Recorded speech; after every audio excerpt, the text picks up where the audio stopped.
सरकारी मुलाजमीन के घरौंदों के ख्वाब। मैं अपने पढ़ने वालों और सुनने वालों के मसाइल कभी कभार गुफ्तगू में पेश करता रहता हूँ। कुछ दोस्तों ने एक मसले की बाबत तवज्जो दिलाई है।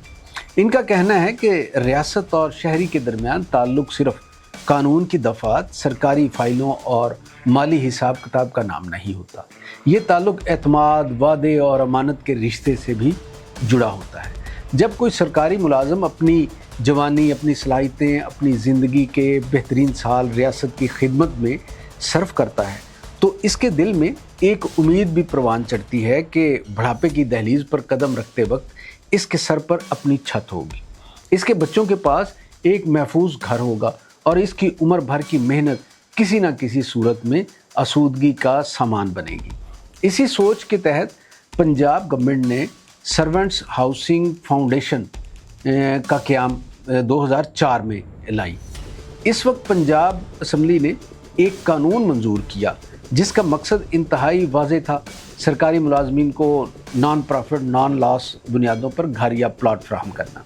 ये कोई तिजारती मंसूबा नहीं था, ना ही इसे किसी रियल एस्टेट कंपनी की तरह मुनाफा कमाने के लिए बनाया गया था। ये एक फलाही तसव्वुर था, एक ऐसा वादा था जो रियासत ने अपने मुलाजमीन से किया था। इस स्कीम की बुनियाद एक खूबसूरत उसूल पर रखी गई कि तरक्याती अखराजात मुलाजमीन बर्दाश्त करेंगे जबकि ज़मीन हुकूमत फराहम करेगी। बिल्कुल इसी तर्ज पर जिस तर्ज पर चंद दीगर शोबों के लिए रिहायशी मंसूबे वजूद में आए और हज़ारों ख़ानदानों को अपने घर नसीब हुए। पंजाब के लाखों सरकारी मुलाजमीन ने भी इसी यकीन के साथ अपनी तनख्वाहों से माहाना कटौतियाँ बर्दाश्त की। बाज़ ने अपनी ज़रूरियात कुर्बान की, बाज़ ने बच्चों की ख्वाहिशात का पेट काटा, बाज़ ने अपनी महदूद आमदनी में से चंद सौ या चंद हज़ार रुपये इस उम्मीद पर जमा करवाए कि एक दिन इनके नाम भी एक घर या प्लाट होगा। Punjab government servants housing foundation act 2004 की दफ़ा 33 के मुताबिक हुकूमत को पाबंद किया गया कि फाउंडेशन को सरकारी ज़मीन मुंतकिल करे, जबकि दफ़ा 27 फाउंडेशन को ज़मीन के हसूल और इंतज़ाम का इख्तियार देती है। यानी कानून साज़ों ने इब्तदा ही में ये तसव्वुर कायम कर दिया था कि मुलाजमीन पर ज़मीन की भारी कीमतों का बोझ नहीं डाला जाएगा। फिर एक तवील अरसे तक ये ख्वाब हकीकत बनता रहा। पंजाब के मुख्तलिफ अज़ला में 2015 तक सरकारी मुलाजमीन को प्लाट और घर अलाट होते रहे। हज़ारों ख़ानदानों ने अपने घरों के दरवाजे खोले, दुआएं दी और इस निज़ाम पर एतमाद किया। मगर इसके बाद ये सिलसिला सुस्त रवि का शिकार होता गया।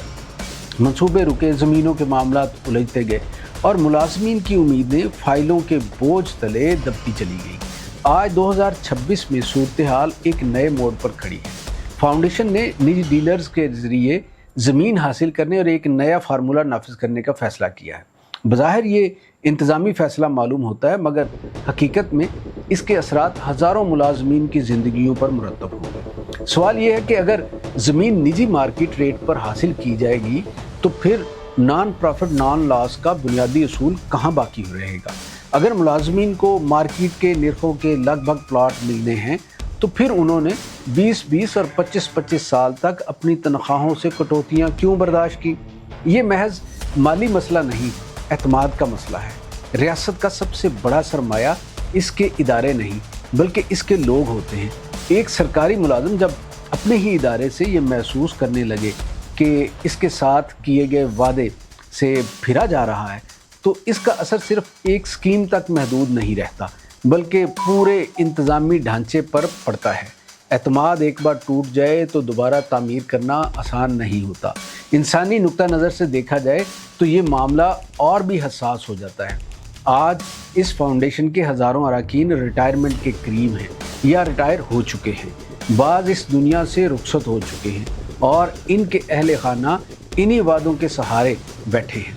इन लोगों ने अपनी ज़िंदगियाँ रियासती खिदमत में गुजारी, देहात के स्कूलों में पढ़ाया, दूर दराज हस्पतालों में खिदमात अंजाम दी, फील्ड दफातर में फ़राइज़ अंजाम दिए और सरकारी मशीनरी का पहिया चलाया। क्या इनके साथ ऐसा सलूक रवा रखा जा सकता है जिससे इनकी उम्र भर की बचत की मानवियत ही ख़त्म हो जाए? कानूनी एतबार से भी ये सवाल अपनी जगह मौजूद है کہ کیا کسی ایسے بنیادی تصور کو تبدیل کیا جا سکتا ہے جس کی بنیاد پر ملازمین سے مالی شراکت وصول کی گئی تھی؟ اگر اراکین نے مخصوص شرائط اور مقاصد کے تحت فنڈ میں سرمایہ کاری کی تھی تو بعد میں ان شرائط کی روح تبدیل کرنا انصاف کے اصولوں سے ہم آہنگ دکھائی نہیں دیتا۔ حکومت اداروں کی ذمہ داری صرف قانون کی لفظی تشریح تک محدود نہیں ہوتی، بلکہ وہ اس وعدے کی اخلاقی روح کے بھی امین ہوتے ہیں جس کی بنیاد پر عوام یا ملازمین ان پر اعتماد کرتے ہیں۔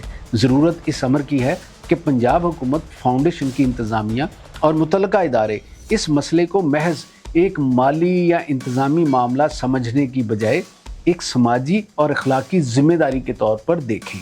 سرکاری ملازمین کوئی سرمایہ کار نہیں ہیں جو منافع کے لیے ریل اسٹیٹ مارکیٹ میں آئے ہوں، وہ اس ریاست کے خادم ہیں جنہوں نے اپنی محنت کے بدلے میں ایک جائز اور محدود توقع وابستہ کی تھی۔ ریٹائرمنٹ کے بعد ایک گھر اگر حکومت واقعی اپنے ملازمین کی فلاح پر یقین رکھتے ہوئے دے تو اسے چاہیے کہ ایکٹ 2004 کی اصل روح کو برقرار رکھتے ہوئے زمین کے فوری اور الاٹمنٹ کے عمل کو اسی فلسفے کے مطابق آگے بڑھائے جس فلسفے کے تحت یہ ادارہ قائم کیا گیا تھا۔ نئے فارمولے متعارف کرانے سے پہلے اراکین کی رائے لی جائے، ان کے تحفظات سنے جائیں اور ہر فیصلہ شفافیت کے ساتھ کیا جائے۔